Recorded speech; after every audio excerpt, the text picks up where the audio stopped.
All right, welcome back, everyone, for another deep dive. And today we're looking at something that, on the surface, might seem a bit strange. Yeah. Liverpool, a team that's been pretty much unstoppable this season. They drew Yeah. 2-2 against Aston Villa back on February 19th. Right. Now, they're still sitting pretty at the top of the table, 8 points clear. Yep. But Arsenal does have a game in hand. Right. This match, though, this match has really got people talking, and that's what we're going to try to unpack today. It is a really interesting one, isn't it? Because on paper, Liverpool should have won that game pretty comfortably. Yeah. Much more possession, created so many chances, but then you look at the scoreline and it just doesn't tell the same story. Yeah, and it gets even more interesting when you think about their new manager, Arne. Yeah. He's only been in charge for a few months, but he's already having a big impact. For sure. So to really wrap our heads around this draw, I think we have to look at it through the lens of Slot's tactics and his vision for the club. Absolutely. And to do that, I think we need to do a quick recap of the match itself. Okay. Liverpool took an early lead, you know who else but Mo Salah with his 24th goal of the season. Oh, yeah. But then Aston Villa, got to give them credit, they fought back and they scored twice before halftime. Yeah, and this is where it gets really interesting because despite being down 2-1, Liverpool dominated in terms of creating chances. For sure. The match report I was looking at shows an XGA of 3.2 for Liverpool compared to just 1.4 for Villa. Wow. So based on the quality of those chances, they should have scored at least 3 goals. Exactly. And they had a handful of clear-cut chances, but I think the one that sticks out for everyone is Darwin Nunez's miss in the second half. Oh, man. He came on as a sub, had a wide-open goal from just a few yards out, and sent the ball, I don't know, where over the crossbar. I think everyone watching just gasped. Yeah. Like, did someone curse the goal? Oh, yeah.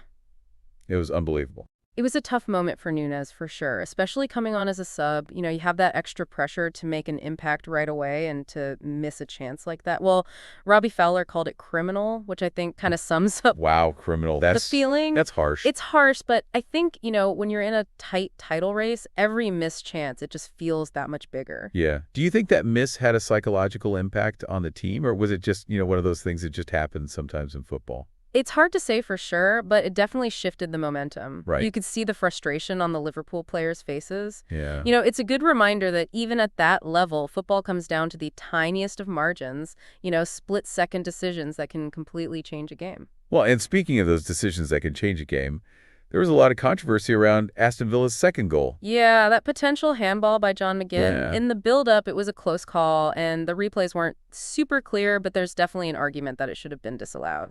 Yeah. And this is where FAR comes in, video assistant referee. Right. It's there to try to catch these game-changing moments, but even with technology, these calls are subjective and, they cause debate. Oh, for sure. And it must be incredibly frustrating for a team to concede a goal like that. Oh, yeah. Especially when they've been dominating the game up to that point. Almost feels like it's just not fair. Yeah, it can impact their mentality. Right. A loss of focus, frustration, it can affect how they play the rest of the match. So we have a dominant Liverpool creating tons of chances but not scoring. Right. A controversial ref call that just adds to that frustration. Yeah.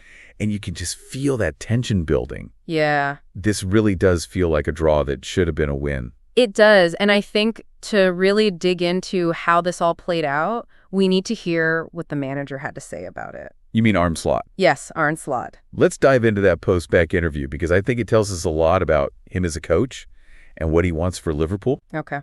Yeah, Slot's interviews after a match are always interesting, and this one didn't disappoint. He was obviously not happy with the draw, even said he felt like they should have won, even considering Villa's late chance. Right. But he really took the time to explain, why they ended up with that result. Yeah, and I was really struck by how he praised specific players. Yeah. He mentioned Connor Bradley's energy on that right flank. Right. Talked about Savali's creativity in the midfield. And, of course, you can't forget Mo Salah, just brilliant as always. Of course. But it wasn't just general, you guys did great. It was very specific things they did on the pitch. Yeah, that's classic Slot, isn't it? He's all about the details. He's very analytical, and he's really good at getting his expectations across to those players. Right. And I think that really shows in how Liverpool have been playing under him. Well, and he talked about that kind of unusual formation they used in the match with Curtis Jones playing up front, which was a bit different for him. Yeah, right. Not his usual spot. And he explained that was because Luis Diaz and Cody Gakpo were both out with injuries. Oh, right. So having to make adjustments like that,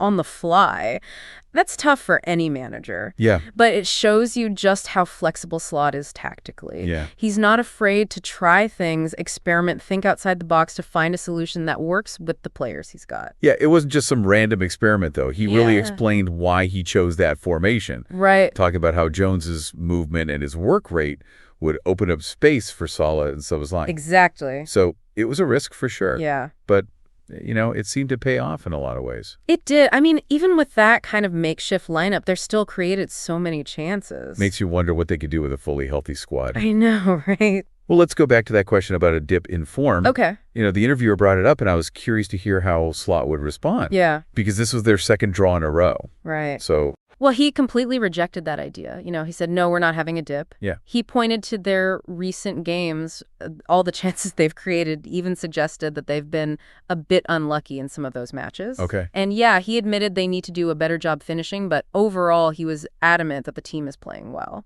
It was interesting because he didn't just brush off that question. No. He really engaged with it and backed up his point, that Liverpool are still playing at a high level. It seemed like he was trying to find that balance. Acknowledging that there are things to improve, but also making sure his players are confident. Right. He wasn't trying to make things sound better than they are, but he also wasn't panicking.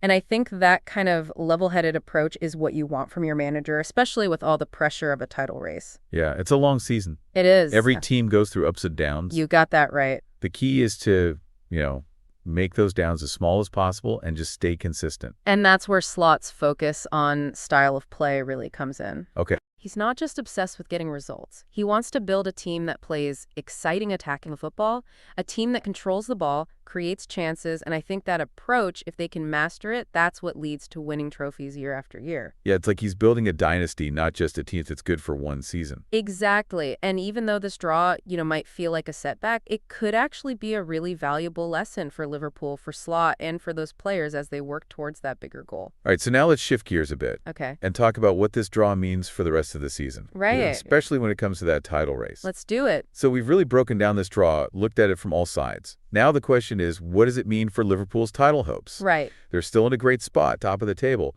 But could this be a sign that other teams are catching up? Yeah, it's something to think about for sure, dropping points like this, especially this late in the season. It can give the other teams, a bit of a boost, like they can do this. Right.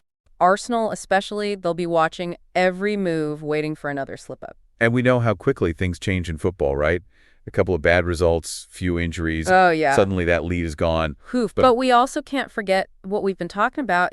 Even in a draw, Liverpool show how dominant they can be. Right. That should make the other teams nervous. They're creating chances, controlling possession, and they're playing with a clear plan under Slot. It's like they're playing a totally different game than everyone else. Yeah. Slot's system just seems so advanced. And that's a huge advantage in a league as tough as the Premier League. Yeah, and I think that's what makes this draw so interesting. It's not that they're getting worse. It's just one of those days. Right. Where even when you play great, sometimes you don't win. Happens to the best of them. Sometimes luck is a factor, and sometimes the ball just won't go in the net. It's frustrating, but that's part of what makes football so exciting, isn't it? Absolutely. And for Liverpool, this draw could be a good thing, like a wake-up call.